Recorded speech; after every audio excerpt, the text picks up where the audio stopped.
Hello friends, welcome back to our channel. तो दोस्तों, the invincible universe is a crazy place जहां हर alternate version अपनी खुद की कहानी लिखता है, लेकिन सबसे ज्यादा टेरिफाइंग और ब्रूटल वर्जन है मोहॉक मार्क का। एक ऐसा ट्विस्टेड और रूथलेस वर्जन जो दिखाता है कि मार्क ग्रेसन क्या बन सकता था अगर उसकी डार्केस्ट इम्पल्सेस उस पर हावी हो जाती। तो आज हम उसी मोहॉक मार्क की ब्रूटल कहानी को एक्सप्लोर करेंगे, उसकी पावर की भूख, राइज टू पावर, और उसका वो टेरिफाइंग रेन जिसने अर्थ को एक डिस्टोपियन वेस्टलैंड में बदल दिया। तो तैयार हो जाओ, क्योंकि ये जर्नी सिर्फ स्ट्रॉन्ग हार्टेड लोगों के लिए ही है।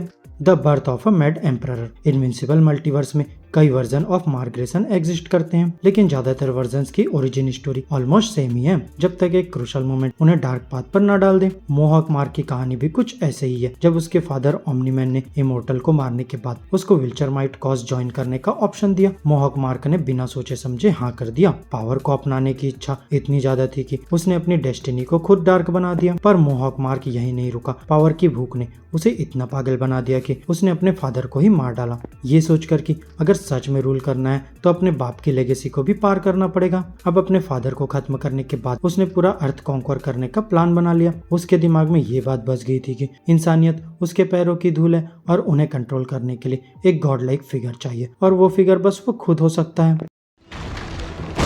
तुम्हारी दुनिया में जेल की दीवारें इतनी कमजोर होती हैं चूजो।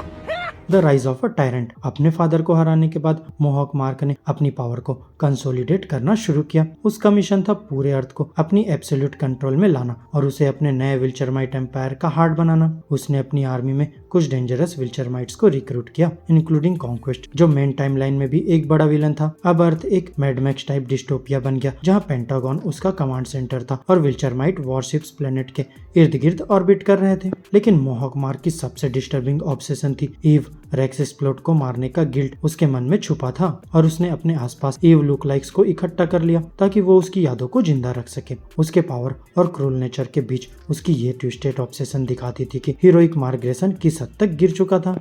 अर्थ्स डार्केस्ट हावर। मोहॉक मार्क के टायरेनिकल रूल के नीचे अर्थ एक जीने के लायक जगह नहीं रही। हीरोज और विलेंस ने मिलकर उसके खिलाफ आवाज उठाई, लेकिन मार्क ने हर रेजिस्टेंस को अपनी रूथलेस पावर से कुचल दिया। उसने मॉन्स्टर गर्ल को पकड़ लिया और उस पर एक्सपेरिमेंट्स किए, उसे एक ऐसी लिविंग वेपन बना दिया जो खुद कॉन्क्वेस्ट को भी डरा देती थी। उसके बारबेरिक रूल्स और डिक्टेटरशिप के नीचे ह्यूमंस और विल्चरमाइट रेबल्स सभी होपलेस और सेटर्ड फील करने लगे। और एक वक्त ऐसा भी आया जब थ्रेक के रेबल्स ने भी उसके अगेंस्ट उठने की कोशिश की, लेकिन मोहॉक मार्क ने उन्हें भी चारों खाने चित कर दिया। अब अर्थ के लोग उसके नाम से ही कांपने लगे, एक ऐसा सिंबल जो होप और हीरोइज्म को तोड़कर बस टेरर और डिसअपियर ही छोड़ गया।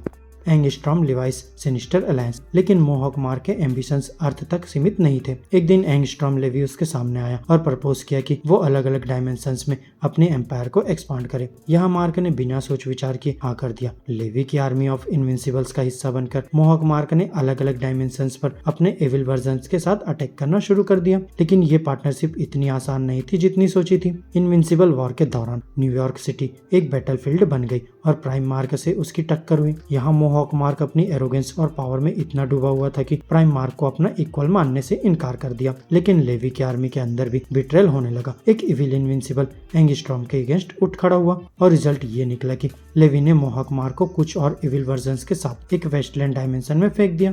Surviving hello. वेस्टलैंड डायमेंशन एक हेल जैसा था, बिना खाना बिना पीना और बस एक ही ऑप्शन, कैनिबलिज्म्स। और फिर कुछ ही टाइम में वहाँ बचे एविल मार्क्स एक दूसरे को मारने लगे। यहाँ मोहॉक मार्क ने भी पहले पार्टिसिपेट किया, लेकिन धीरे धीरे उसको अपनी ही इंसैनिटी से घिन होने लगी। अब एक पॉइंट पर जब प्राइम मार्क भी वहाँ आ गया, मोहॉक मार्क ने एक और ड्रेंज्ड वर्जन से उसकी जान बचाई। चाहे वो अब भी रूथलेस डिक्टेटर था, लेकिन उसने प्राइम मार्क की मदद को एक्नॉलेज किया। दोनों ने मिलकर बाकी कैनिबलिस्टिक मार्क्स का सामना किया और इस बैरन दुनिया में जिंदा बचे रहे।